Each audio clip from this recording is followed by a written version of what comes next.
Yowie wowie! Welcome to another exciting episode of your show. That's right, it's the Kickout Crew. Want to thank everybody for the amazing feedback from last week's episode. And who would have thought we'd be number one, huh? I mean, that's crazy, right? So really want to appreciate all the support that we're getting. And hey, did you check out the video version exclusively on Premier Streaming Network? Because if not, you should, because your show's on there. So, yeah, be sure to check that out. Be sure to follow us on Twitter at Kickout Crew. You can look us up on Facebook. Oh, Kickout Crew. And you can even watch clips and previous episodes and stuff like that on our YouTube. And guess what? It's Kickout Crew too. And while you're there, go to Instagram and like us on that also. We're all over them social media. You know what I'm saying?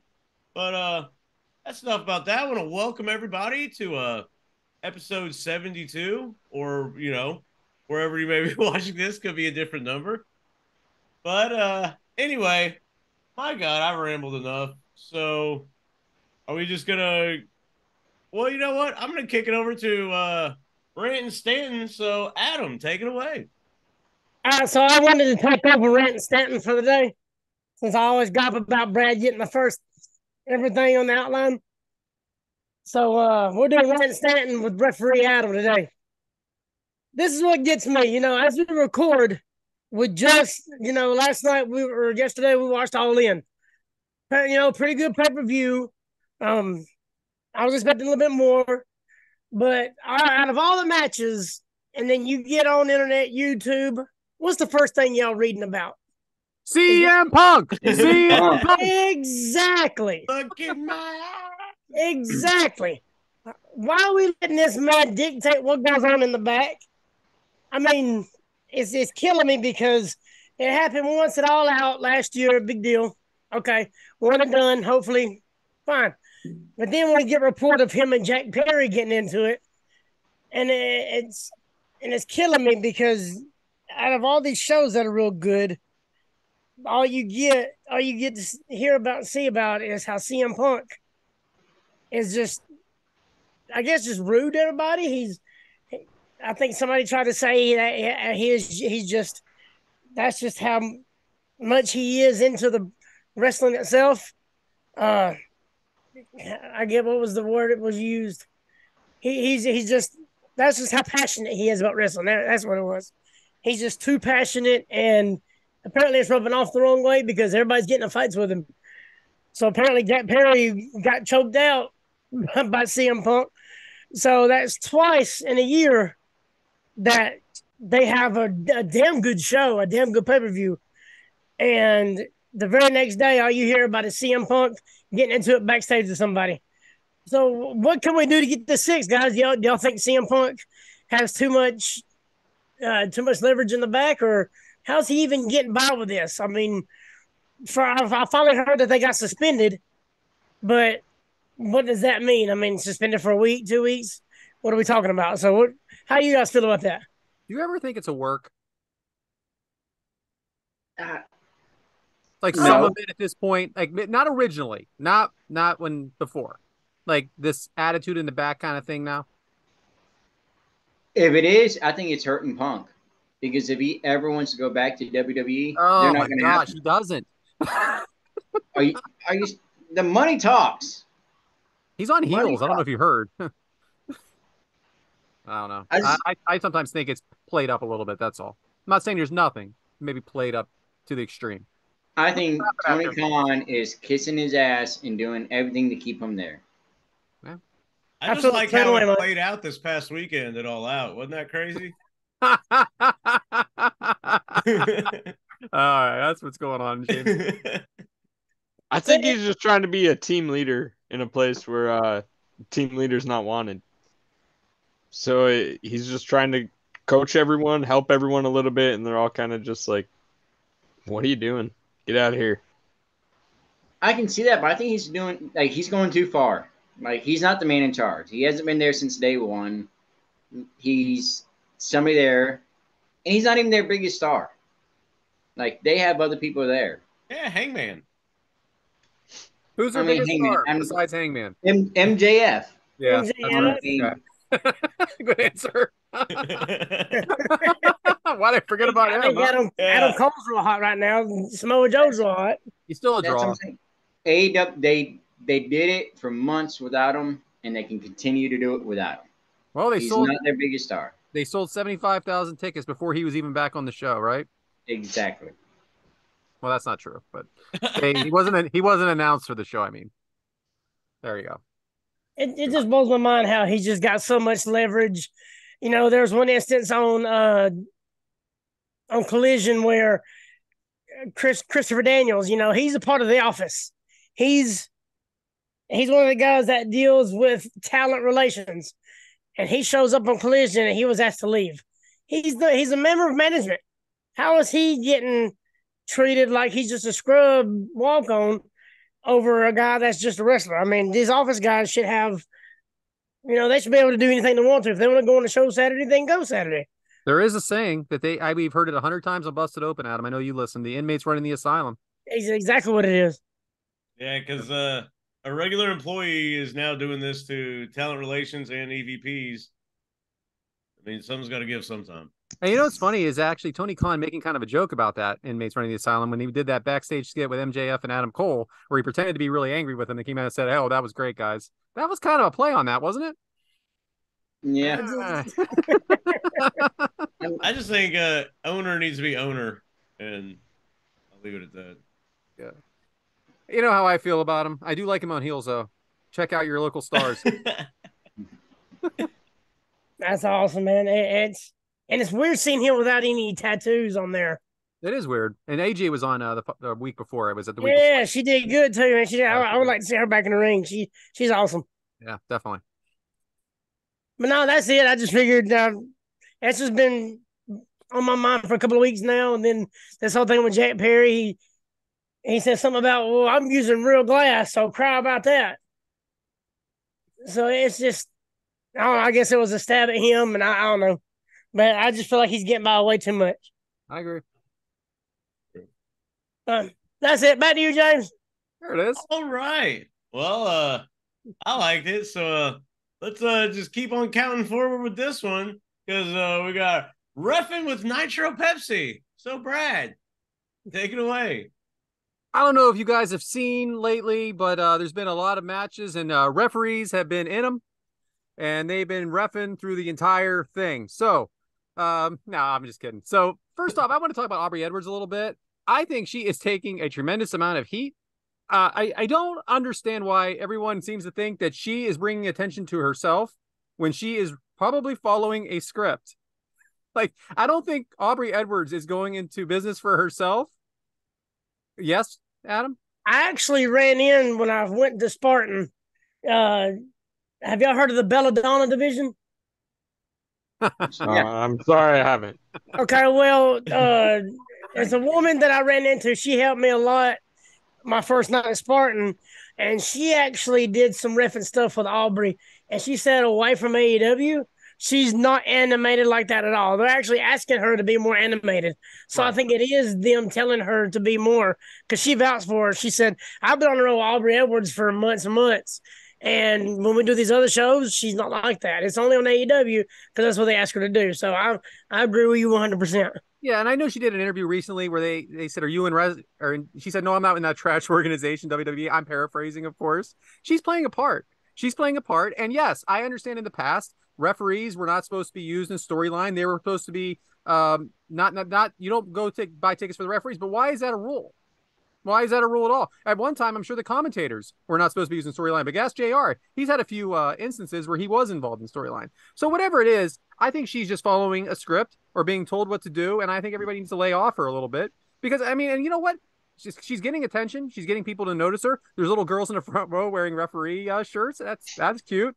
So I just think too much has been made out of what she does in the ring. Also for refereeing, make sure you check out Reffin' It Up with Brian Hebner. Make sure you check out Mailbag with Nick Patrick and Mike Chioda on ad-free shows. And also everything Adam is doing. He's doing a lot with right now with New South, and he's on YouTube. So check out everything he's doing. Second, it's time for a break. I forgot to bring it up. a Nitro break. Well, I saved you, Brad, because here it is. Uh, Oh, Nitro Pepsi. All right, so we have that. And finally, make sure you go to angrylemonade.net and buy our shirts. We got shirts and shirts. I got shirts on right now. We got shirts. angrylemonade.net. And one day, maybe we'll have a ref shirt. Back to you, James. I like that. That is angrylemonade.net for all your Kickout Crew attire. Shout out. Well, seems like the time is of the essence, and I guess it's time for today's agenda. So, Mike, what is today's agenda? Well, this week we decided to cover 2 matches of 2 wrestlers we lost 2 weeks ago. While you're listening to this, we lost Mr. Terry Funk at the age of 79 years old, and Bray Wyatt at the very young age of 36. So we're going to dedicate this week to those 2. They are probably some of the greatest wrestlers of their time, and if not one, or if not 2, or both of them, then at least one of them has to be on your top 10 of greatest wrestlers there is right now. So today we're going to cover Bray Wyatt versus Daniel Bryan at Royal Rumble 2020, and Mick Foley versus Terry Funk May 4th, 1998 at Monday Night Raw. Well done, Mike. Well done. I like it. Well, voice from the heavens, I guess you're up. Well, I guess on that note, the first match we're going to be covering is The Fiend, Bray Wyatt versus Daniel Bryan for the Universal Championship, and it is also a strap match. This match took place, as Mike just said, at the Royal Rumble from January 26th, 2020. This show took place at Minute Maid Park in Houston, Texas, had an attendance of 42,715, and James's boy, Dave Meltzer, gave this match 4 stars. Wow. Nice. 4 stars. I didn't know that. It was a damn good match, though. So, James, how did we get there? Hey! Oh, glad you asked. On the man, fucking pumped to do this. On the November 8th SmackDown, The Fiend would attack Daniel Bryan. The following week, Wyatt would mock Bryan and the Yes Movement. Bryan would challenge Bray to a match at Survivor Series for the Universal title, but Bray said he would face The Fiend. Fiend will win the match at Survivor Series. On the next SmackDown, Bryan would again challenge The Fiend, only for The Fiend to attack him and start pulling out the hair of Bryan. Bryan would not be seen again until TLC, where he would return sporting a new haircut and a shorter beard and attack Wyatt after his match with The Miz. Bryan would then go on to win a triple threat match on the next SmackDown over The Miz and King Corbin to make him the #1 contender. Then, on the SmackDown 2 weeks before the Rumble, Bryan would attack The Fiend and try to get the upper hand for The Fiend to run away. Out of frustration, Bryan asked for the title match to be a strap match, which was granted, leading us to the Royal Rumble. Fantastic. Well done, James. Shout out. That's your cue, Adam. All right, so well, I was waiting on the introduction, the big hey. That's So me this episode. if everybody hasn't noticed by now, we swapped roles for the day. Just to be Thanks for down, everybody.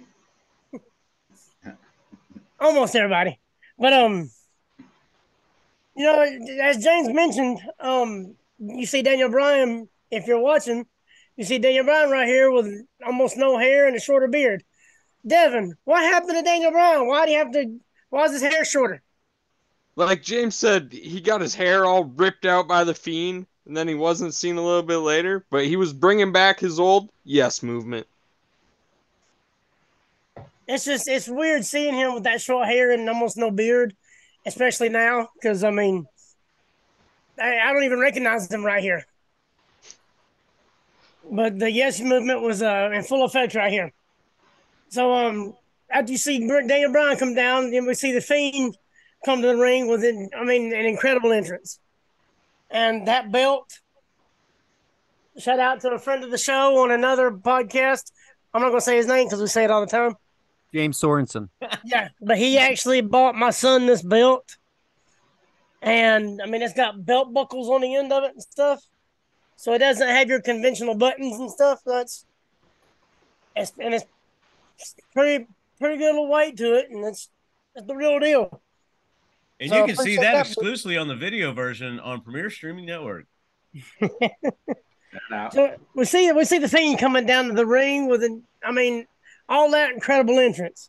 But Brad, is the red lights, the lasers, music, lantern, the new belt, is this overkill, or do you think this is just right for him? I think it's just right, and I understand why people would feel that way, but there's a lot that goes into this character because it goes further back than just this entrance. It goes to the Firefly Funhouse where he has this inner demon in him, the Fiend. And, you know, there are other matches where he's actually gone out as the Bray Wyatt, like Mr. Rogers type character, where he doesn't have the same viciousness and it's more of like a children's show. And then you have this red light and this character that doesn't talk and is indestructible. And I think the lasers, the lights, and the music, the variation of the music adds everything to this character. I know that could be visually, it can give you a little bit of a headache sometimes, but he wasn't out all the time. So I thought it was really good and really well done. All right, so as we can see, he's got that new belt. Mike, do you like this new belt? Oh, I love it. I love everything about the Fiend. Like his mask, his entrance, his belt, like anything he did. And which comes back to Bray Wyatt, you know, being creative for all that stuff. I think it's just mind-blowing of what he can come up with. And that WWE let him do. I mean, that's another big thing. WWE let him do it. And it kicked off and just stormed away. And I'm a big fan of the contacts. So it's like a yellow outline with red. And I mean, I think that just kind of accentuates everything about the mask because he got the mask from the same guy that does a lot of the horror movies. Right. His name escapes me now, but anyway, you know, we see after he makes it to the ring, we see both guys standing there so the ref can put the straps on each guy's. You know, Michael Cole actually mentions this is the first strap match in almost 10 years. Speaking of Michael Cole, hey, James, who's the commentators? Don't know because we switched everything up. So, okay. Well, Brad, Corey Graves and Michael Cole. Glad you asked. So, Brad, there we go. Corey Graves, Michael Cole. Yeah, that's right. I didn't know. I was just making sure you confirmed. I didn't want to throw a curveball at James. So There's a lot of curveballs today. A lot of curveballs. All right, so the match actually starts out as Corey Graves mentions why they're having a strap match, but not really sure if it's really a smart idea on Daniel Bryan's part. But I mean, you see the Fiend just using the strap immediately, pulling Bryan towards him, and Bryan starts throwing fists and kicks as hard as he can. But as soon as he starts his yes kicks, what happens? He gets that strap latched onto him. And I think he hits him a good 7-8 times before I think he even gets to do any kind of offense. So, I mean, he even throws in a powerbomb, blocks all of Bryan's kicks at the beginning. So, but as far as the kicks, do you think it's kind of early to get these kicks in, Brad? I felt like Bryan was desperate to get something going. That you can't get any offense on the Fiend. Like he no-sells everything. And I know I'm using a kayfabe kind of word there, but I think Bryan felt he had to go to his arsenal early. So we see the Fiend right here using the strap, and we all know how you feel about the kendo stick. Do you think the strap hurts worse than the kendo stick? Well, I definitely think the strap hurts worse than the kendo stick because the kendo stick, it doesn't hurt at all. And I will be proving that in 2024. Shout out. Bulber's going to bring that kendo stick. Make sure to your ass out with it. But we see Bray Wyatt with a straight headbutt. I mean, just straight to Daniel Bryan. And he throws Bryan into the ropes, catches Bray with a kick that pretty much just stands the Fiend straight up. And we see the Fiend actually charge towards Daniel Bryan, only to be thrown outside. And Bryan gets a swift kick to the head to the Fiend, and then he actually tries to dive outside, only to have the Fiend throw Daniel Bryan into the barricade. I mean, he pretty much just bounces off of him. This is a 200-pound man, and the Fiend just throws him off like he's some kind of mosquito. So, yeah, we get Bray he throws Bryan back into the ring and starts wearing his ass out again with that strap. Woo! Wearing his ass out. I mean, it's bad too. You see these whips. I mean, his chest, his arm, his back. There we go. Perfect timing. So, Devyn, we see the marks on Daniel Bryan's back. Do you feel bad for him yet? Oh yeah. You can tell Bryan's in pain here. He's definitely been going through torture facing the Fiend. The Fiend's faced him a couple times at this point, but this probably is the worst pain that he's been going through already. You know, one thing about Daniel Bryan, though, he always gets red. He gets welted up and red in any match. Like, his chest is bleeding from a couple of chops or his back's hurting from the ropes. Like, he's always getting bruised up real easy. And see, that's my next thing right here. He always plays the sympathetic babyface. I mean, he always plays that underdog. He plays it very well. So, he plays the sympathetic babyface, but he's getting the hell beat out of him, literally. I mean, you can see the whips right down his back. He gets arm shots, chest shots, I mean, everything. And after a few more whips of the strap, the Fiend's just sitting there laughing at him. And it's weird hearing the Fiend laugh under that mask. But one thing I did notice, though, hey, James, do you think the crowd's into this match yet? I think with some of the slaps and hits, maybe. Because, I mean, if you think about it, they're whipping each other like a government mule, as someone would say. But I think it has its ebbs and flows. I don't think they're consistently high or consistently low. They, ebb and flow. Pretty good. All right, so right after this right here, we got the Fiend with the Uranagi and the neck wrench. So I don't know if anybody knows how much that neck wrench hurts. It ain't fun, I promise you that. The performer. So so the Fiend tries to play to the crowd, but he's not getting very many reactions. So Mike, what's going on with the crowd, man? Why ain't anybody really reacting like you think they would be in Daniel Bryan match? I think it's because, like Brad was saying earlier, how the Fiend no-sells a lot of stuff. You know, so it's not like Daniel Bryan can get a big offense in if he's not, selling anything. Does that take you away? He's going to keep on doing it. He's going to keep on doing it, and he's just going to no-sell everything. So, I mean, does that take the attention away, like, as far as you personally? I think so. I mean, especially if you know he's going to do it. I mean, we see a little difference coming up later on in the match, but I mean, if you know he's going to do it and that's what he does, it kind of what's the point of having him keep getting drop kicked or keep getting chopped or keep getting hit in the head with the chair or whatever. Just if he's no selling everything, it's not going to hurt him. So right after this, Daniel Bryan actually starts fighting back a little bit with a couple of kicks and gets a little bit of build up, but the Fiend cuts him right off. I mean, and he actually sets up for the Sister Abigail, and then a reversal. Huge kick by Daniel Bryan, and then the psycho knee. He throws in that psycho knee real quick. The crowd finally wakes up. Bryan down for the pin and only get a 2 count.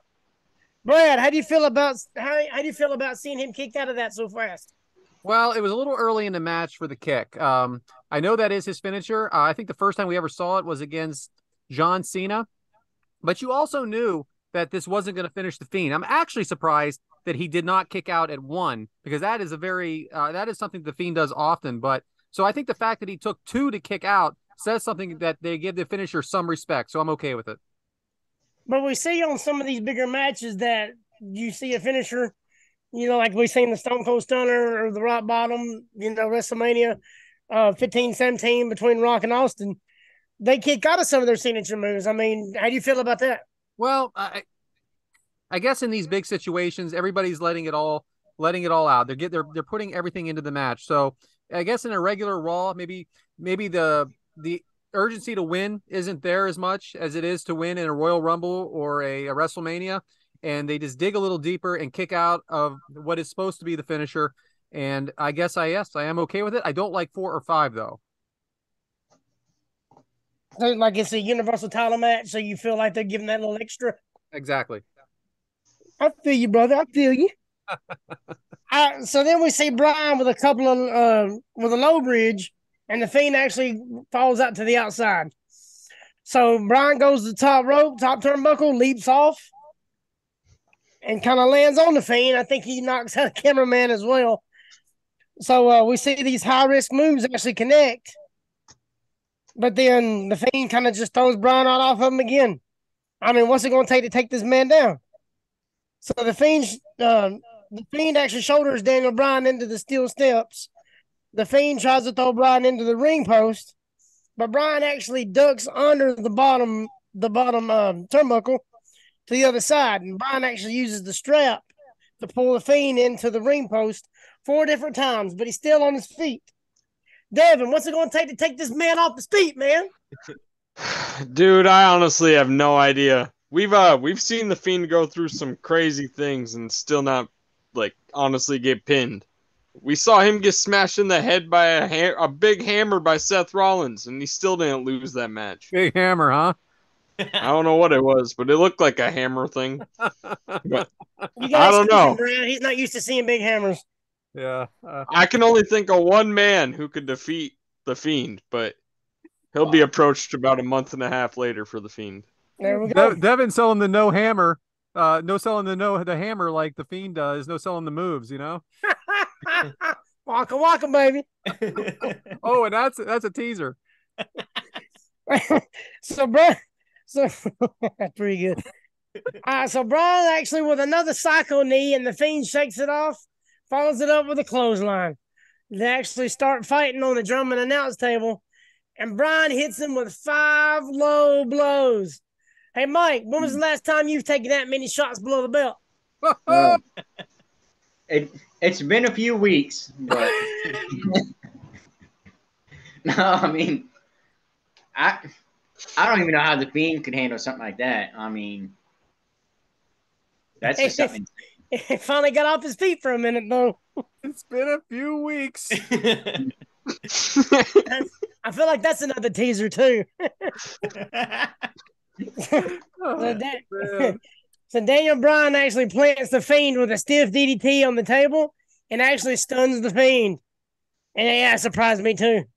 Then we finally see Daniel Bryan with a little bit of retribution and unleashes on the Fiend with over a dozen whips with the strap. Bryan throws the Fiend back into the ring and follows up with a missile drop kick. Beautiful missile drop kick. So look at that DDT right there. If you're watching at home, that's about as good as the DDT gets right there. And that's a stiff-ass commentary table, too. So this is another question right here. Why do they not use the German announce table more often? Because it's stronger than the Spanish announce table. So, I mean, what do we got going on here? But you don't have the Fiend going through a table all the time. So he's the only one that can handle the German one. It's a good point. Why are German tables so much sturdier? So he throws the Fiend back in the ring, follows up with a missile drop kick, and then a kip up by Daniel Bryan, and the crowd is actually making some noise. Bryan with some more yes kicks mixed in with some shots with the leather strap. James, which one do you think hurts worse? And which one would you pay to have more fun with? Would you rather have the straps or the kicks? I've had a little altercations with some other straps in my days, but I don't know, man, because that's a pretty difficult question. Because the kicks hurt, but man, ain't nothing like get whipped, So man, if I had to choose, I would probably go with the strap because ain't nothing like that. I feel like there's a story behind all that one. We won't go into there. All right, so then we have the stomp to the face of the Fiend. Bryan sets up for another flying knee, and Bryan catches him out of air for Sister Abigail. Oh, yeah, there we go. Stomps to the face, which he actually still does now. That feels like a heel move, really, though. But hey, you gotta do what you gotta do to knock that Fiend out, brother. So we got the Sister Abigail, and it actually looked real good too. I mean, it flowed. I mean, it looked like they practiced it once or twice, probably. So, Brad, did you think it was over right here? I didn't. I didn't think it was over because Daniel Bryan finally did have some momentum going, even though he got caught in his Sister Abigail. But I want to make a point about that. I think that this style that the Fiend is wrestling is very similar to what the match that Daniel. Oh, my microphone fell. That Daniel Bryan had with Brock Lesnar. And what I mean by that is this: Brock Lesnar's dominant. And there's some point in the match where you're thinking, why are they even doing this? Then all of a sudden, the underdog gets some momentum. And then you become a believer. And then there's a moment like this where you really become a believer because he just kicked out of the finisher that finishes everybody when he was dominating the whole match. And now there's a chance. So, no, I did not think it was over. Then we have some back and forth between Daniel Bryan and the Fiend until the Fiend goes for the mandible claw on the ropes. But Daniel Bryan actually turns it into a nice triangle choke. But you only get a 4 count to break out hold because after 5, you're DQ'd. And I should know because I am a referee. So the Fiend pulls Bryan up and puts him back down to the mat, still holding on to the mandible claw. But Bryan turns it into the label lock. So what are the chances of the Fiend actually tapping out right here? Anybody think he might tap out? 0. Yeah, there's 0. I mean, it gave a good suspense, but it kind of like there ain't no way that's gonna happen. How do you have an indestructible character tap out? I mean, losing's one thing, tapping out's another. He's indestructible. Can't do it. And plus the mask gave him a little bit protection. So there wasn't a full force. He had that little cushion on there. So it wasn't 100%. It might have been like 97%. I like that, Mike, because it gives it a reason. Because if he taps out, that character's over. I mean, not over. I mean, like gone. let's not use the wrong terms here, right? But the strap into the mask of the mouth is I think it was a little add-on. I actually like that. Mm-hmm. All right, so he turns into the bell lock. The Fiend breaks his submission hold and whips Bryan even more. He sets Bryan up for another Sister Abigail, and Bryan turns it into a roll-up and then follows it up with another running knee. Devyn, do you feel like Daniel Bryan actually has a chance right here? Oh, yeah. And the crowd's actually starting to get behind him a little bit, too. They're getting a little yes chant going on once he starts getting the streak going. He's finally got the chance. He starts hulking up, baby, hulking up. And then he turns around and the Fiend's already on his feet. So, Mike, what do you think is going through Daniel Bryan's head right now? He's like, well, fuck. I couldn't have said it no better. I mean, if you're in that ring and you kind of stand up and you hear the crowd going the way they're going, you know something's going on behind you. And you just have to know he just stood up and you're about to be screwed. And it was a good camera angle, too, because you see Bryan you feel like he's got something going, and then the camera cuts, and there he is already on his feet.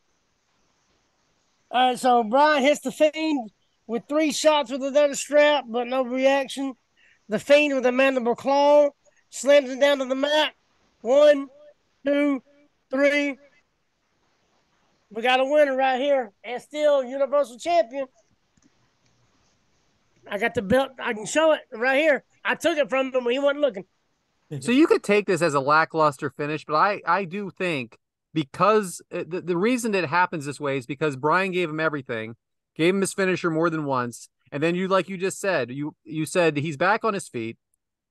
just like that. It takes the wind out of you to the point where almost he submitted, to that he knew he couldn't beat him. And so when the mandible claw happened, it was just I'm not gonna make this happen. I lose. I think that's good psychology. All right, so right after the 1, 2, 3, lights go out and the Fiend disappears. Then you see the camera actually show Daniel Bryan's back, and he's struggling pretty hard to stand in the ring. So, James, do you think this is all a work? Do you think he's really hurting right here? Both. He is in pain, but it was part of the, like you sell that he got beat or whatever, but he was probably in a lot of pain for sure. And there's no broken arm, though. He's in no broken arm, bro. No broken arm, though. Like, the guy knows how to take some pain is what I'm getting at. So, I actually got a couple of questions on here. See if I can pull them back up. Thank you, Mr. Producer, for the pictures and whatnot. All right, so see what I got. And that's not a question. Okay, here we go. I almost read the head in my van. So do you think Bray and Daniel Bryan got to decide what match they wanted? And you think they had a choice what they wanted? Or do you think there was like, hey guys, y'all are doing a strap match?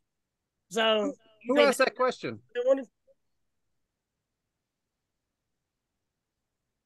Bulger. The questions get harder. No, I don't. I would say WWE wanted that match. I don't see, either one of them saying it. And in my opinion, that's one of my least favorite, I guess, gimmick matches there is. I just think I don't know. I've never been a big fan of the strap match for it.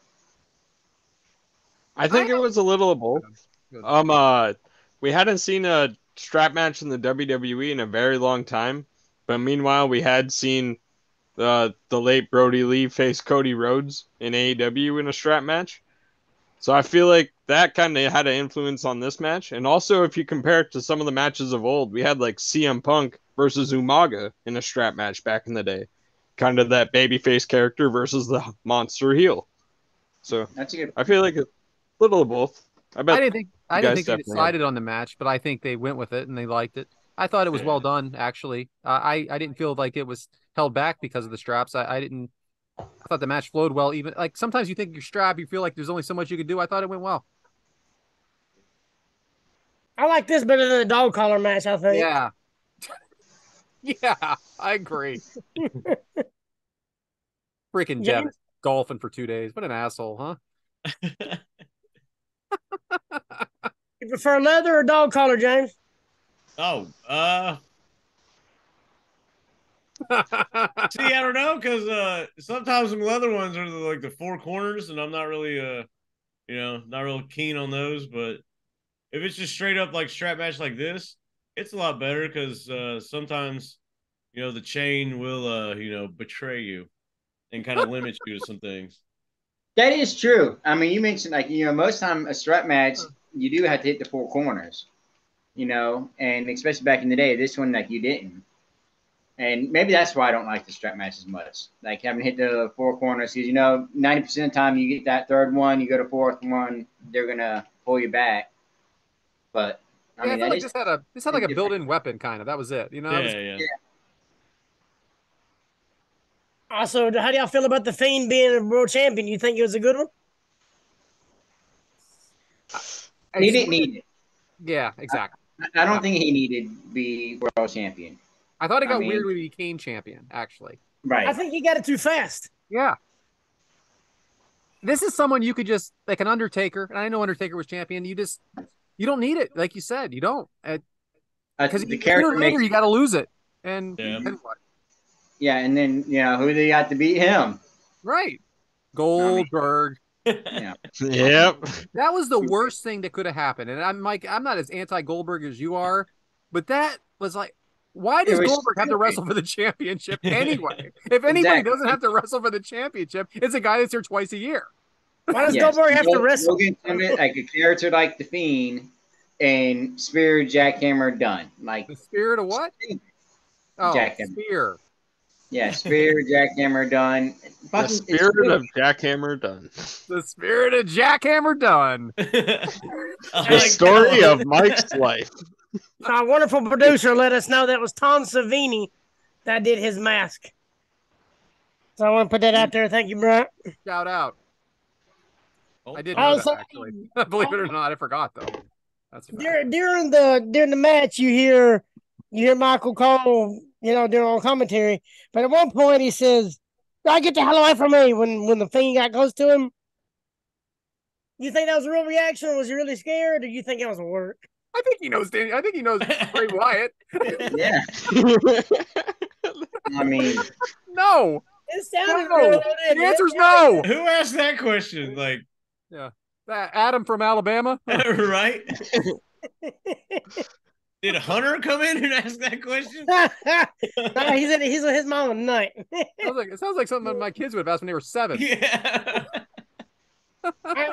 So, Mike, if somebody said, "Hey, I want your description of the Fiend," how would you describe him? A badass bitch. Bitch. I know, a badass motherfucker, huh? Badass. Yeah. Well, I was trying to keep it PG. Yeah, bitch is a great word. I was trying to keep it PG, so I said bitch. Oh, this is fun. Oh, I love you, Mikey. If you could replace the Fiend with any horror Which horror? Horror character. Oh, jeez. If you could replace the Fiend with any movie horror character, who would it be? It's got to be Leatherface, right? No, Freddy Krueger. I say Texas Chainsaw Massacre match. Attack of the Killer Tomatoes. Killer Clowns from Outer Space. The Garbage Pail Kids. So no Michael Myers or no. No. He walked too slow. Chucky. Ooh. Michael Myers. Like Chucky's dad. Mike Myers could be that. Chucky. That guy. Or Jason, maybe. Yeah, with him and his machine. Anybody with a mask. I said Ray. McDonald. It. Rey Mysterio. What is it anyway? The clown. I can't remember. Pennywise. That's what Pennywise. Yeah. Yeah. That was scary. Really, like real scary, not like character scary. Yeah. And we got a late one in here from Mike Bober. What is going on? 5 o'clock cutoff. And it says, "Do you think WWE dropped the ball with Bray Wyatt once he hit the Cena ceiling at WrestleMania 30?" So I just think that they moved that character so well at first with the Funhouse that went on forever, and it was just every week it was that, and they build it, but then when the Fiend came out, and then when it was over when he won the championship to me, because you didn't need it. You didn't need it all the time. I agree. You have the title, you're going to be on every week as the Fiend. Then, that was my problem. When he became champion and then he lost, he shouldn't have lost for like 2 years, as far as I'm concerned. I agree. He should be. I'm with you, Brad. He should be champion right now, as the Fiend, as that Fiend character. Roman Reigns couldn't beat him like the way he did. True. I still think it's one of the coolest belts. I don't know. One of the coolest. I didn't say one of the best. Cool is a strong word. I think it's all right. right. You're old school. What if after Goldberg beat him, Goldberg was carrying that around though? Like he didn't go back to the old title. I wonder though if it's better than a Goldberg belt. If Triple H was in charge at the time, if he would have let that even happen with Goldberg. Fuck no. I'm gonna go with no. Not happening at all. Probably. Biggest mistake was Goldberg beating him. I'm sorry. Biggest mistake. Made no sense. You're building the wrong guy. If Goldberg needs to come back to hold the championship for Crown Jewel or WrestleMania, whatever you wanted, there's another championship. Do you need a championship at all? Just put him in the big. No. Why does he? It must be his idea, right? It is. I can't think of any other. Back for it's got to be a contract. Got to be a contract deal. How many veterans come back and just have a match? Yeah, most of them. Why does he have to have a championship match? Because it's Goldberg. Stone Cold didn't. Like Goldberg's best return match was that one-off match he did with Dolph Ziggler at SummerSlam. All right. There was no point in it being there, but it was a really good match. Well, Ziggler's good with anybody. Nothing with Goldberg is a good match. I like all this Goldberg talk because so it ended up being a good match, and I'm glad we picked that one. I would have another good one is The Fiend and Finn Balor. They had some great matches. So if you don't want to watch this one, or if you already seen this one, go watch a couple of their matches because they were amazing. I know we're wrapping this up, and I want to because, we have to move on. But I just want to say, I feel like that Demon Balor is very similar to this character, as in like that unbeatable type character, and they've screwed that up too, as far as I'm concerned. Amen. It's got to be occasional, and he should normally win. Speaking of Finn Balor, we've seen like every combination of that. Bray versus Finn Balor versus the Demon. Or versus the Fiend, I mean. Bray versus the Demon, but one match we never got was the Fiend versus the Demon. Never got it. I'm kind of glad we didn't. Because that meant one of them. Shout out. Well, one of them would have had to lose, and I don't want to see that. right. But that's it, James. Like that Hell in a Cell match, they could just have it be a draw, which we've covered in the archives. Yes, we did. Check that out on YouTube. Not our first Fiend match. True. That's it, James. Back to you, brother. All right. Well, what better way to sit down and watch wrestling with some food? So, I guess let's see what's up on Mike's Meat Minute this week. So, Devyn, take it away. All right. So, this week for my Mike's Meat Minute, we are going to have honey sriracha salmon. You got to start out by getting yourself a couple salmons. Make sure they're all cleaned up and ready to cook, as fillets.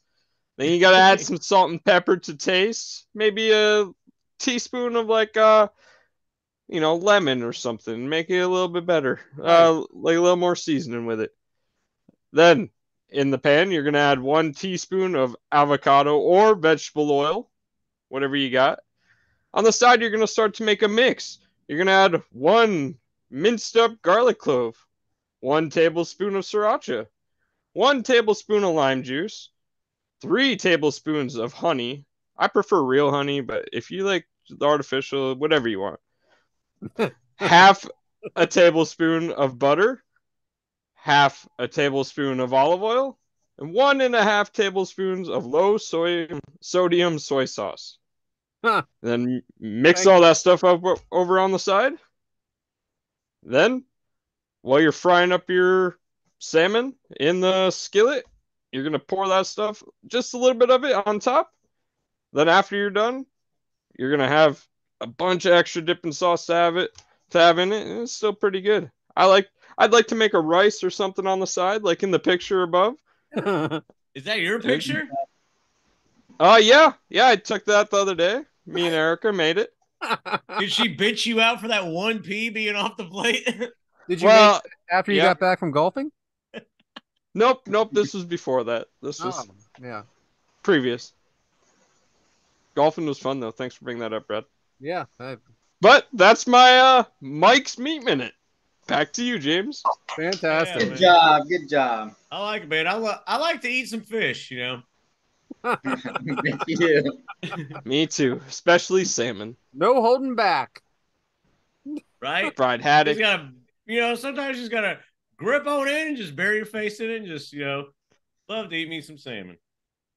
With a little citrus glaze too. That's not bad either. But all right. It looks like the only person's segment that didn't really change is this one. And I'm kind of glad it did, because it brings me to my topic of the spirit of taking everything changing while taking a nap. Boy, howdy, got a lot to say about this one. So, as you guys have seen, we've kind of switched it up and had a little fun today, huh? It's just so awesome. Just let's all do each other's shit. Isn't that just a joy? Wouldn't it be cool if y'all did that and left me the fuck out of it. But hey, what fun would that be? Because I got to be a team player. Because more often than not, it's your show, James. So, woohoo! Glad that we shook it up. I'm glad I took a nap one day and had some some problems with a posting of a certain video. Had 39 text messages about, hey, you know what we've done for 70 fucking episodes in a row, James? Let's have fun and let's just switch it up. Hell yeah. Can't wait to re-fuck whatever I've been doing, which really wasn't the truth. But I had a lot of things prepared, and then I had to just wrap them all and go with, this switch them up bullshit. So I'm glad we did us a little crossover thing, and I'm glad we changed it up. But hey, it refers back to last week. Sometimes that's just the spirit of it, James. So guess that's all I have to say. Just real quick, James. Thank God. When this whole thing is going on, this whole texting, I knew you were sleeping, right? Oh yeah. I knew you were sleeping, and I knew you were gonna hate it. I think it's ridiculous. And then you kind of were like, made a couple comments, and I'm like, all right. But then 5 hours, 6 hours later, it opens up. And it was hilarious. James got a little drunk watching some wrestling. Yeah. And I decided to have some fun with the group chat. Yeah, Brad was drunk too. And Brad was 4 shades of red. Don't ever type back. But anyway, it's all good now. We're here having fun. And that's whatever.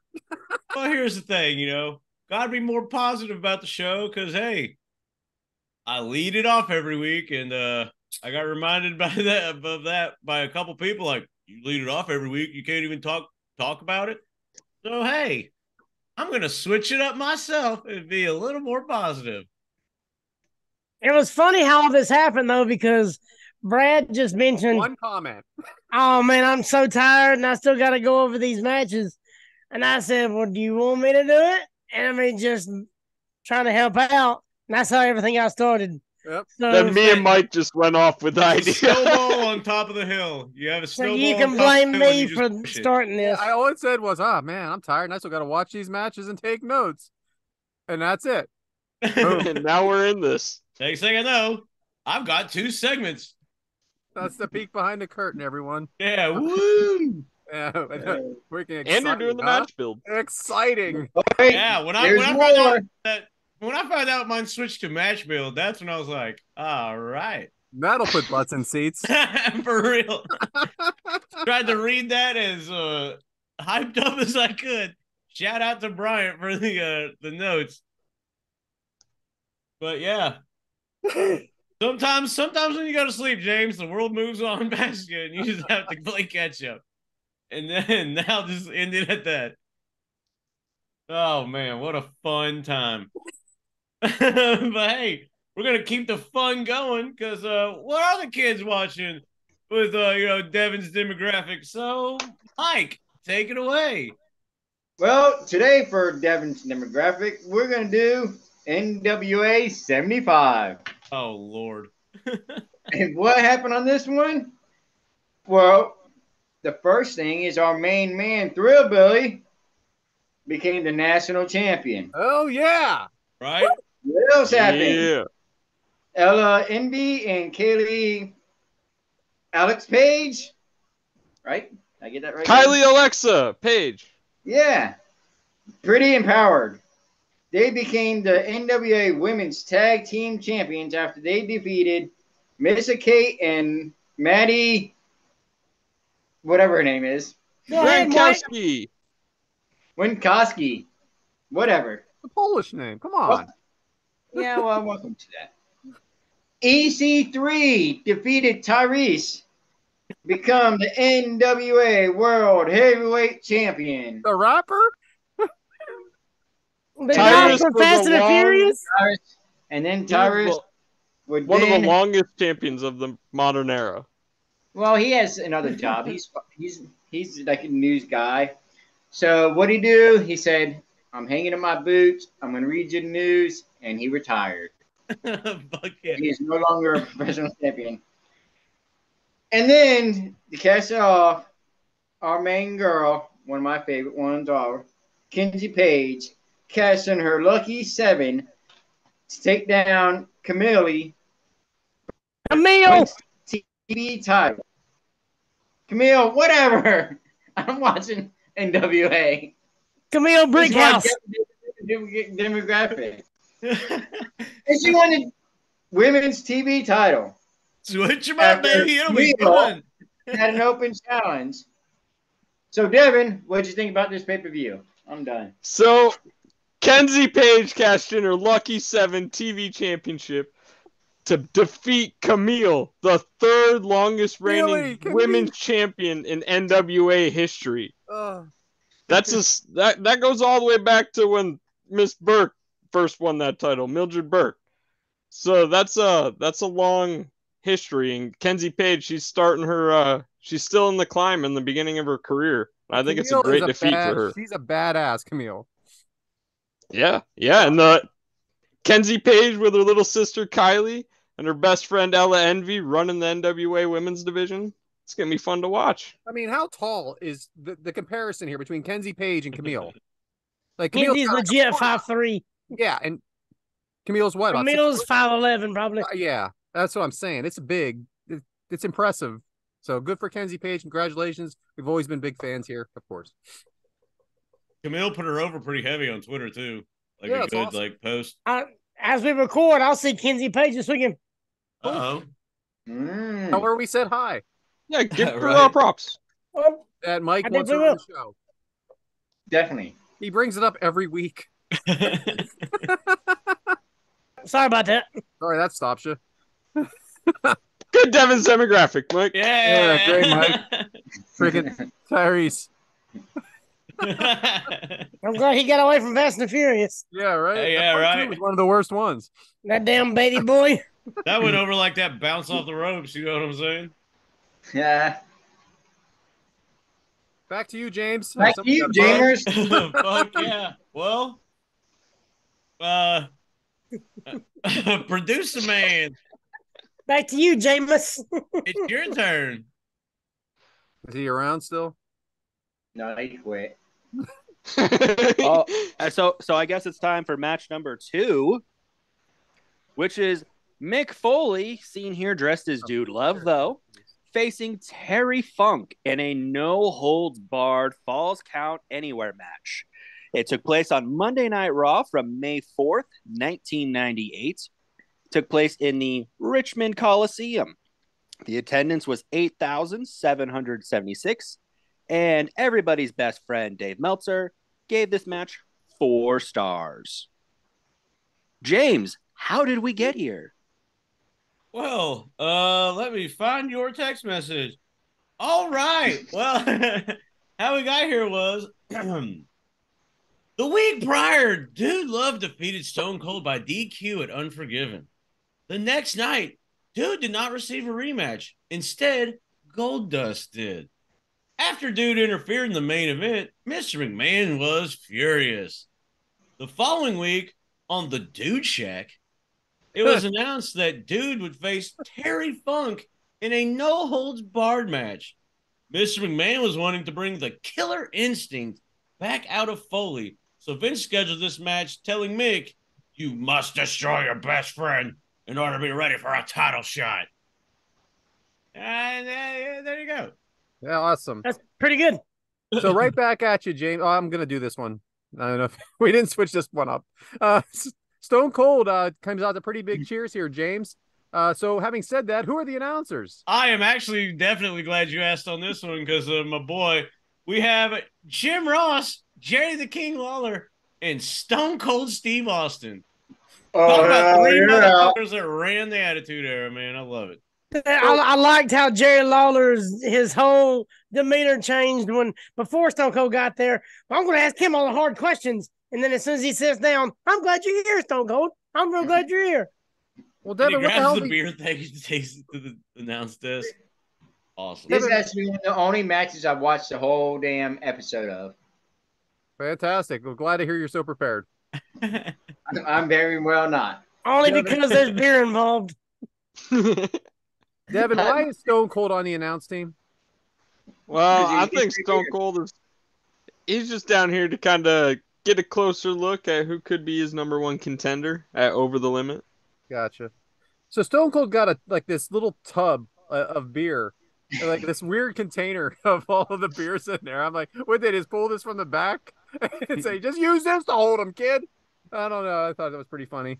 So Terry Funk entrance, 53 years old. Adam, him and Mick were a big part of Under the Mat. Did you see that documentary? I didn't, but What? I don't think I did. I don't remember. I've watched a bunch of shit. Huh. Anybody see that documentary? Oh yeah. I seen it. All right. Did you guys like it? What'd you think of it? I thought it was interesting. I mean, it definitely took you behind the scenes more before we were behind the scenes more. Yeah. You thought the same, James? Yeah, some would say it took you beyond the mat. So for those of you at home that don't know, Mick Foley and Terry Funk and Jake the Snake Roberts were a big part of that documentary. I recommend it. I really do. It was kind of like before any of that ever happened. It had a breakdown of ECW's first ever pay-per-view event, and Terry Funk was in that. They showed a big presentation on that. Yeah. I like the Beyond the Mat. He won the title at their first pay-per-view. He put ECW on the map. Mick Foley entrance to no music. What's the thinking behind that, Devyn? I really didn't get that. Why is I got you. Thanks, Adam. I got you too on this one. Because earlier in the episode, he swore off Dude Love and everything like that. And he turned his back on the fans and everything. So that, like the picture showed earlier, it's supposed to be Dude Love, but he give his ring attire back to Vince McMahon, telling him that he could wear it if he wanted to. And that's why he's coming out to Mick Foley, because he's just the man. Well, that's unusual in this time period because he becomes Mick Foley later because all those characters are Mick Foley. But in the 1998, 1999, 1997 time, he was always a character. So this was a little unusual. Yeah.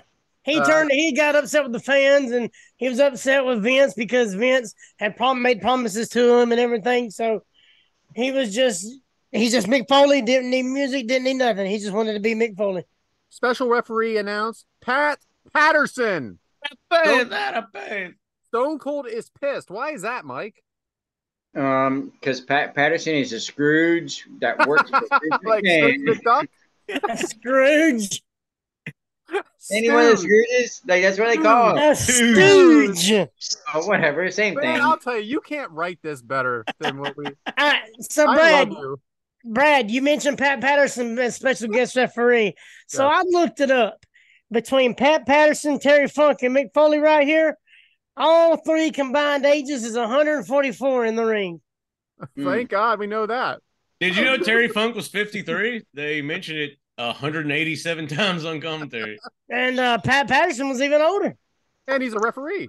Do you know any other referees, Adam? I know one or two. All right, so they're slugging it out early. Knock Mick Foley out of the ring. These guys cannot help, James, but not hold back is what I'm getting at. Don't you agree? Oh, of course. Shout out to Brian, because that is a sweet picture. And you can see that exclusively on Premier Streaming Network on the video episodes. But, oh, yeah. I mean, and they kind of, even in the montage or video package thing before it, they kind of talk about how, like, you know, some people are friends and they just want to hang out or whatever, but these friends want to fight. And so it is kind of like, yeah, you're going to take care of your friend, but you're also going to lay some shit in too. And those two guys definitely been through the ringer, as they say. And I'm going to say something right now. Devyn, Mick Foley takes 3 solid shots to the head. How cringe-worthy is this?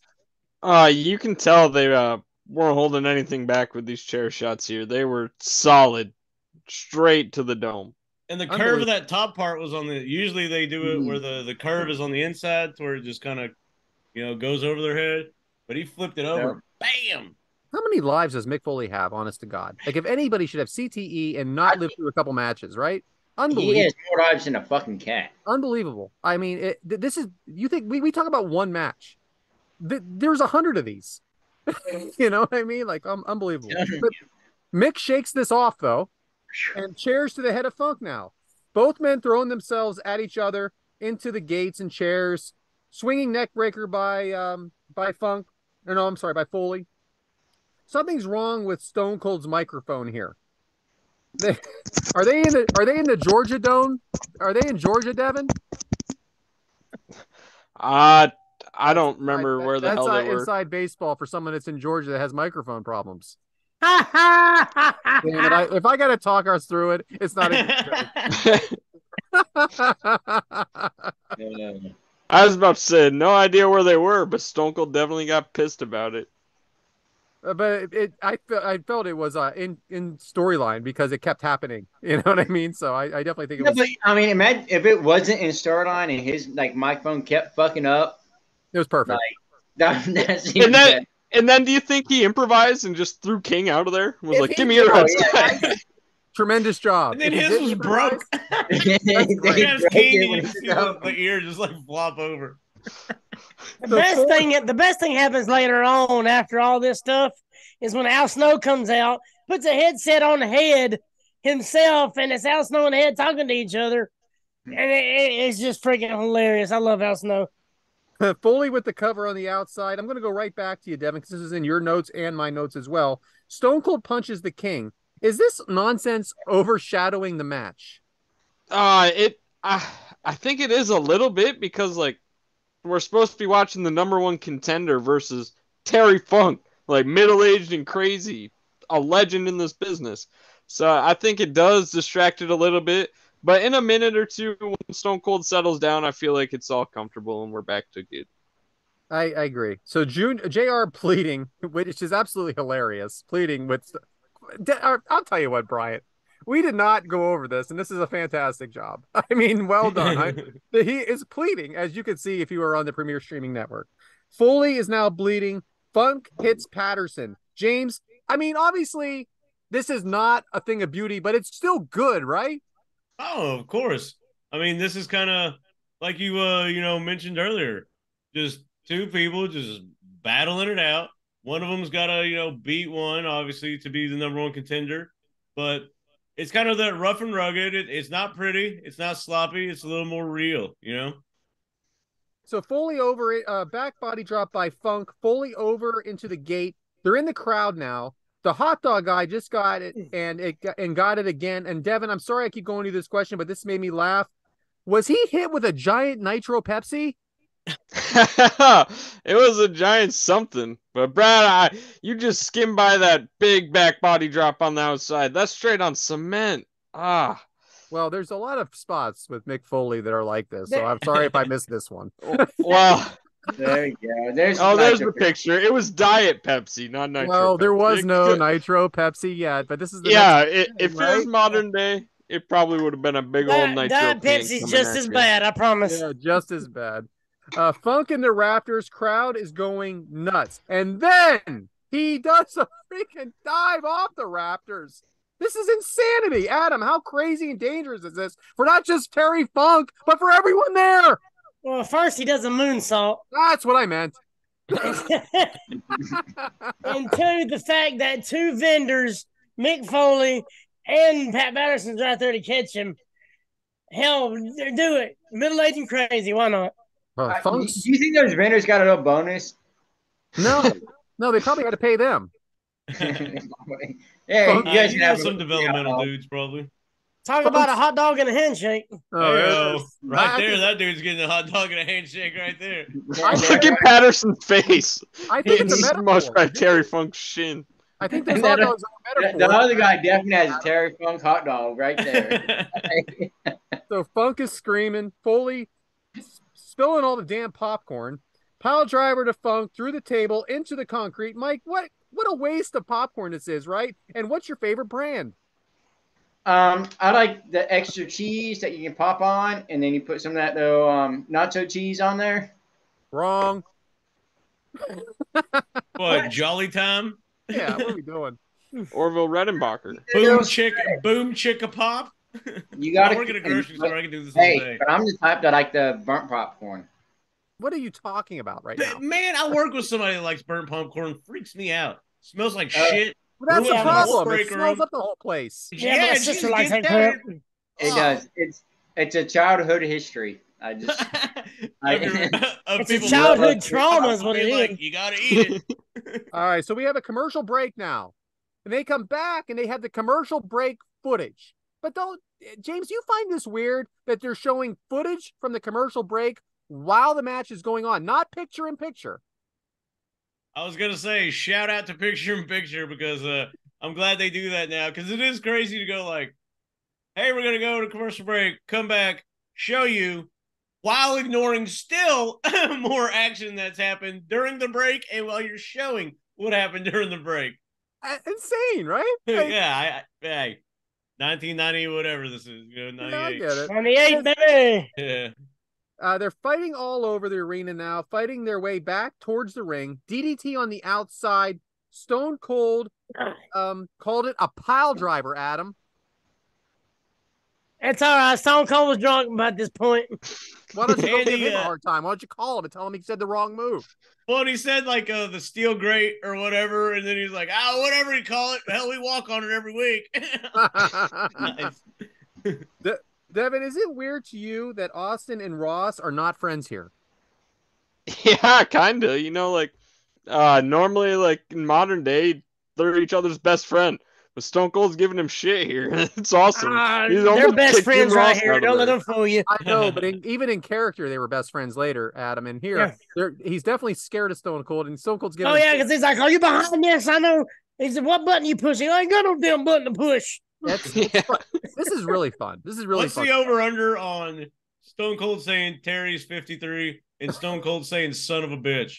Yeah, I feel he's still the baddest son of a bitch, and every that's the phrase bottom was, line. Hey, that son of a bitch here, that son of a bitch, son of a bitch. Excuse my language. I don't mean to cuss that much. This son of a bitch right here. He said, kept he said, bleeping, sorry too. about my language. I usually cuss more, is what he said. Yeah. Oh, damn it. I'm still saying it. Foley in control in the ring. Clothesline by Foley, and he does. It's a vintage Foley where they both fall out of the ring at the same time with the clothesline. Shout out to that rip in the gooch, huh? And he had that early. Stone Hey, Cold as a fat dude, that happens. Thighs rub together, that shit type happens. You don't know how many boxes I've had to throw away because of that. So Funk you skinny fuckers, you get to keep your boxes a little longer than those fat dudes who's got to buy more. Funk on the announce table. Foley off the apron to Funk with a chair. Mike, is Foley a heel here or a baby face? Foley's Foley. Like there's right now he's trying to like be a heel, but I mean, it's hard to hate somebody that gives that much of his body to the business. Keep in mind, this is prior to the Hell in a Cell match. He's a heel. That's what I'm saying. I mean, but what he's doing here, I mean, it's hard to say, "Oh, I don't like that guy." I mean, look what it is hard. Look what he's doing to entertain you. Like everything that he does to entertain you is what he's doing. Point. It's a really good point because even though he may be a bad guy character, he does so many entertaining things. He's not cheating. That and he risks his body. How do you not root for somebody like that? And he's only 33 right here, but he looks like so much older than that. So he's 20 years younger than Terry Funk? It's just weird. He looks like they look at the same age right here. He is. He does not. Yeah, and I think Foley will admit that he didn't look super young. But Foley and Austin talking shit. I love the Stone Cold beer here. He has it in like the cup, and it's full. It's very full. James, is Stone Cold at his best in character like this, where you don't know if you're supposed to like him or not?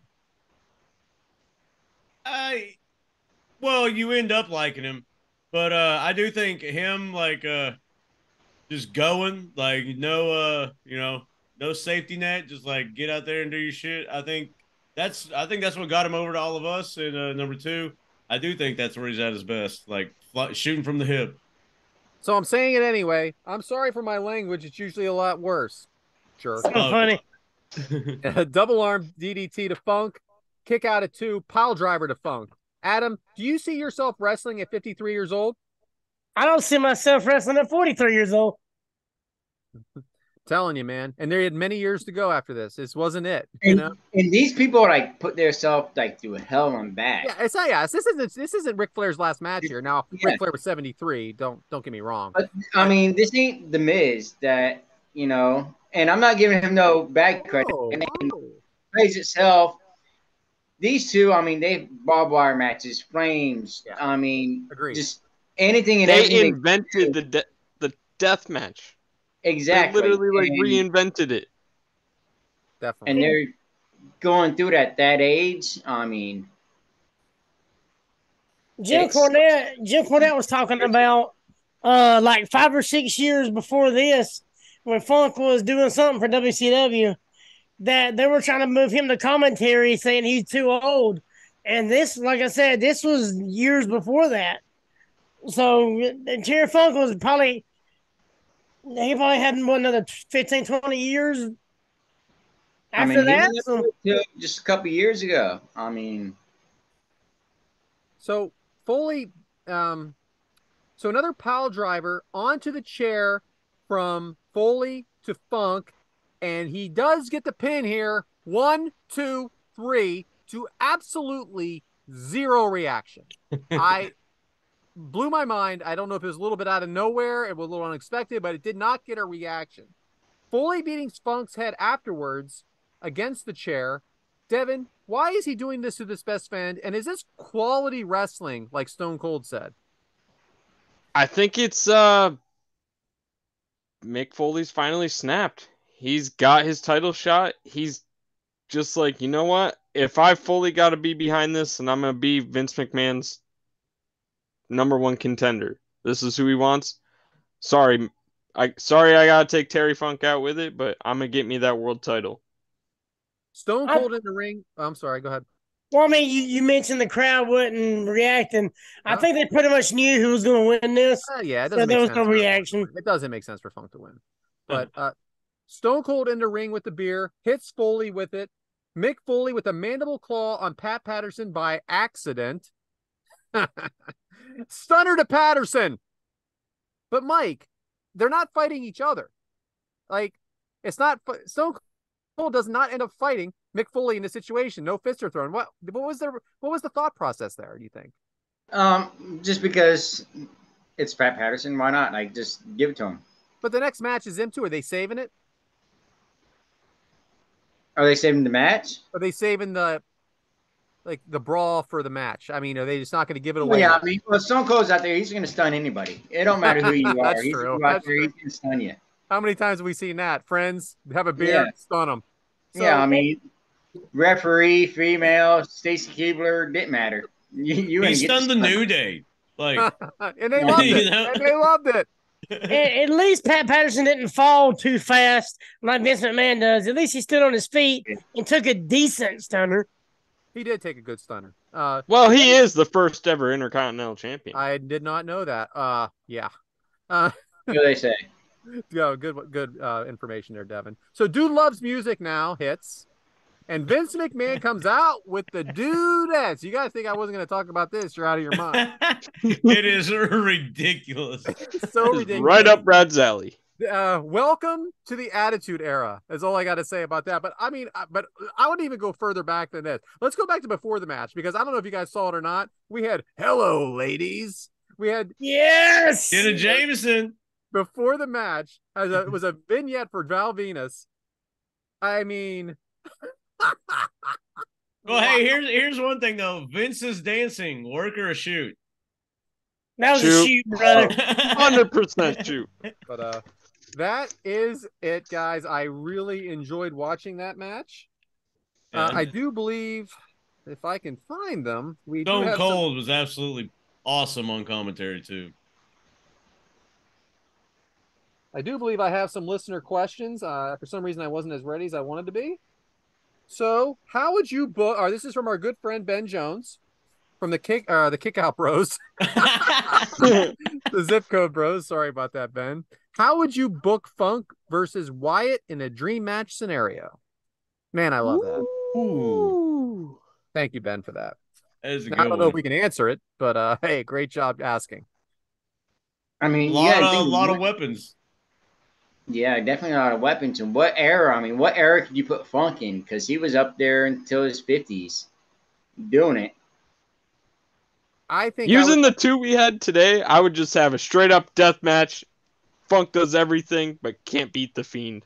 The Fiend eventually gets the mandible claw on him. Then he brings out the branding iron on the Fiend. You know, I like him. I would like him versus Bray in like a swamp match kind of thing. Because Funk can adapt to anything. yeah. Even I don't know, but I'd And it rather had fun see- on the farm. I'd rather see Chainsaw Charlie versus the Fiend. Oh yeah. So I did have a couple more questions about Bray. Sorry about that, Adam, but they were in different places. Oh, thanks. How would you? This is Matt M, friend of the show, Matt M. Shout out. How would you? Alconico. How would the KOC, the Kickout Crew, have booked the Fiend in 2023? How would they what now? Book the Fiend this year. Oh, okay. In wrestling. Reveal like Undertaker. reveal Uncle Howdy at some point. Yeah, that's not gonna happen. All right. You know. What a shame. But I would say, like, you know, you keep on with that little like storyline, and then add the Sister Abigail and the fucking crow thing, whatever it was, and then the pig thing. You know, like build the Wyatt family thing. Keep the bloodline together and have them versus the bloodline at the Survivor Series. That would have been great. You think you could have like a similarity here to Dude Love and Cactus Jack and everything, like with the Fiend. He did similar things to that. Could you have done it all in the same year? Like, could he have been the Bray Wyatt, the Eater of Worlds? Or could he have been, or the Fiend? Could he have been the Mr. Rogers character? Could he have been Husky Harris? You know, Maybe like, later on, not this soon, but maybe later on. yeah, there's just so much you could do with him. He was. But So would you book the three faces of Bray in the Royal Rumble? that would be great. It'd be so badass. It might be Fiend hard and with all Mick that Foley? makeup. Yeah. The one thing I didn't like they did with Bray was the team up with Matt Hardy. Just didn't work for me, but What? I liked it. I just did. You know what? I didn't like. I like both guys, but maybe the reaction wasn't as what we needed. Well, I think it started kind of stupid. Like Yeah. them getting together, the way they did it was kind of stupid. But once they were together, I dug it. Yeah, kind of like Sheamus and Cesaro. Like they fought at first and they got together. Isn't that what they did with the Bray? We are the Yeah, but it was bar. all kind of just real stupid. Yeah. All right. Last question here is from Michael Gallagher. What's the Who? from the Zip Code Bros? Michael Gallagher. Who? What's your crew's favorite version of Bray Wyatt? Mine is the Funhouse. Mine Mine's is the the leader Eater of the Wyatt family. Yep, I'm with Adam. Yeah. Mine has to be the Fiend. I would definitely been interested to see where this new character was going, but I think the Fiend was one of my favorites. James? And the leader of the Wyatt family was pretty good. As long as they don't, show a fucking projector with cockroaches and shit on the ring, I think I'm pretty good with it. I'll tell you though, I really look forward to that Funhouse stuff. I really did. Yeah. But great questions. We're really glad that you're our friend. So Quick question. I'm about to have to jump off. right. Is there any way I can hear the jokes? No. Because I want to hear. No. I want to hear how good they are. I'm up. Yeah, you can hear him. I thought you said do them. I'm like, no. Well, I got to be introduced. What is the hottest rising segment in podcast today? You know it. I know it. It's Waka Waka Waka with. Wait a second, Brad. Oh, great. What a letdown. Talk about a joke. Ha, had to. I was gonna tell you a joke about boxing, but I forgot the punchline. That's pretty good. That's pretty good. Pretty good. Why did the egg hide? It was a little chicken. Ah! Oh, What kind of candy bar do astronauts like? Almond Joy. Bars. a Milky Way. Mars bars it is. Oh, Milky Way's good. Good answer. I wanted to buy some camouflage pants, but I couldn't find any. Wow. Ba-ba-da-ba. And finally, waka, waka. what month is the shortest of the year? I know this one, but I can't remember it. April. May. It only has 3 letters. Ah, that's That was great. That was a good one to end with. That's pretty good. Brad, that was the greatest bald-headed person jokes I've heard in long, long time. man. If you say so. Did you send any to Brad, or did you forget like you always do with me, Mike? He's still cracking up. I think they were Mike's jokes or something. Mike pops himself the most. I do. I think he realizes all the punchlines at once, and that's why he laughs. So, back to you, James. Well, Adam, you want to give a good goodbye? Yeah, because I got a prior thing I forgot all about until yesterday. All good. But thank you guys. I enjoyed it. I'll be. Let's see here. Oh God, I don't even know. All I know is I do New South every other Saturday. When I'm not at New South, I'm at Spartan. And Are you a referee? Okay, Yeah. go ahead. Yeah, as a referee. And then Pro South every Friday, Awesome. starting last week, 2 weeks ago. But whatever. And you can find yourself at Adam_Bama from _Bama. Well, Mike said, but reverse it. All right, guys. I love you guys. Y'all be good. All right, see you. All right. See you, Adam. Love you, brother. Adam_from_Bama. Oh, man. All right. Well, didn't know I was doing this, I guess. So, Yeah, read the outline, huh? well, didn't. I guess when it changes, it fully fucking changes, doesn't it? Can't wait. You know, Bryant, you can jump in on this one. Oh, fuck that. Freaking Bryant. No, I'm saying like he can show his face and take part in this segment because might as well ask everybody, right? I'm only in charge of build. I was only in charge of intros and doing your builds. Well, hey, guess what? We're all rotating, right? Get your ass on the screen. Adam's now our producer. Bryant, you're in here. Well, here we go with a special James edition of Would You Rather. Can't wait. So, so I read the one, and then you guys just answer one-on-one, I guess? Hey, however you want to do it, James, it's your show. Fucking A, ain't it? Yeah, totally got say in this. So I guess I'll start. Would you rather keep the same format you've had for 70-something episodes or change it up? I'll go first since I usually go last because we're changing it up. I would kind of like to keep it the same. But, yeah, everybody else chime in. What you got? Listen, this was a lot of fun today. Of course, we're going to go back to normal, but it was always fun to try something once, wasn't it? And honestly, I thought Adam did a fantastic job. I agree. I think it was amazing. I had fun. I'm having fun again. I think it's I don't been know about fun. this NWA shit though, but it was fun. I will say, hearing you pronounce those names.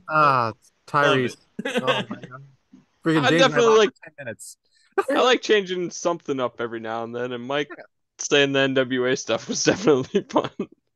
I like telling jokes. The recipe that you had, I bet you would have nailed every word too.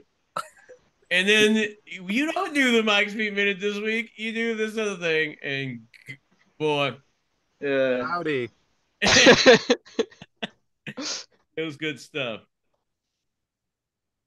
Bryant, you want to add anything in? Would you rather keep the same format, you off screen, or wait a second, you're still off screen? Here's the thing. I think it was a good change of pace for the show, mixing it up a little bit. Everybody kind of doing a different segment. Maybe not everybody changed segments, but at least maybe like Brad changed with Adam one week and then, or Mike and Devyn do it the next week. I think the change up is good. That's a good movie too, the change up. It is. No, thank you, Brad. But I'm going to stay off camera, though, because that's how this always works. Movie, Is that all you have? Movie Minute with Brad Stan. I'm going to move on.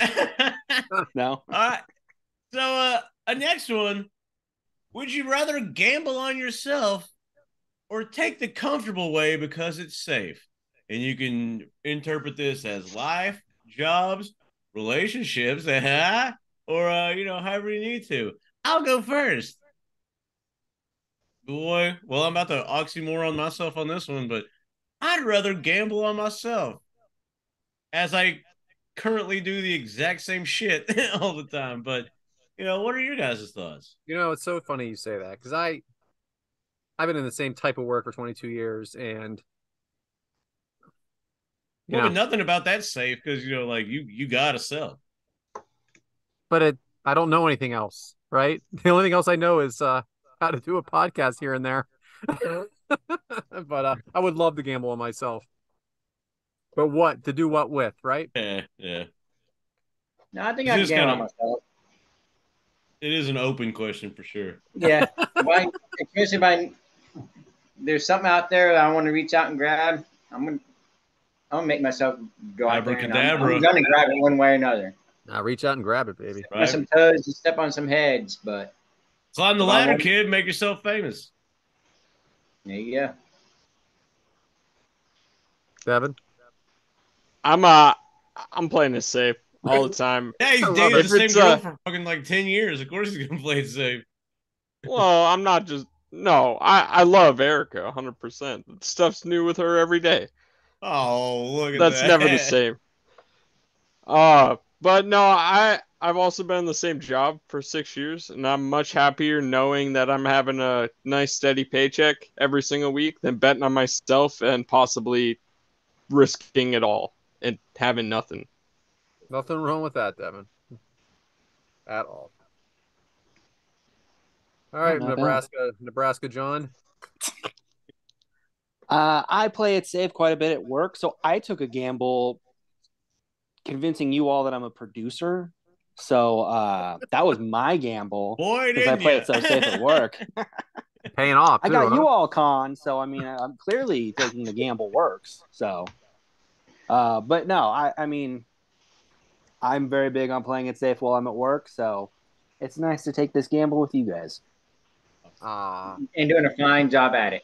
Oh, shut up, Mike. That's it. Your check's in the mail. Thanks, man. Couple more for us, because what would my 2-segment show be without just discussing multiple things like you guys do all the time? Anyway, so would you rather have all matches be gimmick matches or all matches go 1 hour? All matches be gimmick matches. Yeah. 1 hour. Yeah. How many matches are on the show? I mean, so every match is a gimmick match. I can't. So there's 2 matches a show is what you're telling me. Right. Yeah, it's going to be 2 matches if it's an hour. Omega, so no, I'll get Danielson. So I guess we could fire everybody. Flair coming back in. Yeah. All you need is 6 people on each company. That saves them a bunch of money. Isn't every match a little bit of a gimmick match already? Didn't see a lot of referee bumps in England, I'll tell you that much. Saw a few in the last match. Right. Have you got an answer, pal, or what? Yeah, I agreed with you guys. All gimmick matches, 100%. Everybody, Devyn's tired. He's been golfing for 2 days. Right. I had to throw that layup out there because this is going to be the good one. And no person in particular why I put this one, but oh boy. Would you rather have Goldberg be AEW champion or Alexa Bliss permanently retire? Oh, you got me fucking kidding me, really? Alexa Bliss permanently retire. Yeah, I'm going to say the same. I'll be damned. She can still make appearances, right, Mike? She has Instagram and Twitter. I mean, that's all about anyway. Alexa Bliss retire. I'll be damned if he's fucking champion. Right? He's just so triggered by this. Depending on when it happens, Max's contract is up in 2024. I would like to see a Bill Goldberg come in and just defeat our champ. Fuck off, Devyn. Knock him down a peg. You send totally MJF to idea, WWE. All right, but Goldberg has who to be ends the Sammy MJF Guevara run. beforehand. Goldberg. That would be the Goldberg best. does it. And then Goldberg just runs through shows the up at a roster. pay-per-view. Serious? Spear jackhammer beats MJF. Like, you serious, Brian? No. And then we can also see Alexa Bliss come back. Yeah, because then I could keep Alexa Bliss. Yeah, I could keep Alexa Bliss. But Goldberg could just run through that whole roster like it's nothing, because that's what Goldberg does. He destroys everyone. Spear, jackhammer, pin. Break their neck. Yeah, he'll kick some heads into the third row. It'll be great. Do you like Bryan Danielson? The two guys below. Not if Goldberg's champ. Yeah. And all right, last but not least, and save this one for you guys, because love this rotation. So, would you rather have Dallas win the Super Bowl or Texas win the national championship? Texas win the national championship. Texas. That's me. Texas win the national championship. Texas win the national championship. I'll go with Dallas. Fuck it. Because he wants Georgia to three-peat. I knew he was going to say that. They're going to. I want to see Dallas win just to watch the NFL burn down, because I think that's what would happen. You were happy for a minute, James, and then he finished the sentence. Hey, burn it down. You can get Seth Rollins all you want. Yeah. If Trey Lance wins a Super Bowl ring before the Niners, I'm gonna be pissed. See, now that was. Now I do want Dallas to win just for that. I want Dallas to win for that.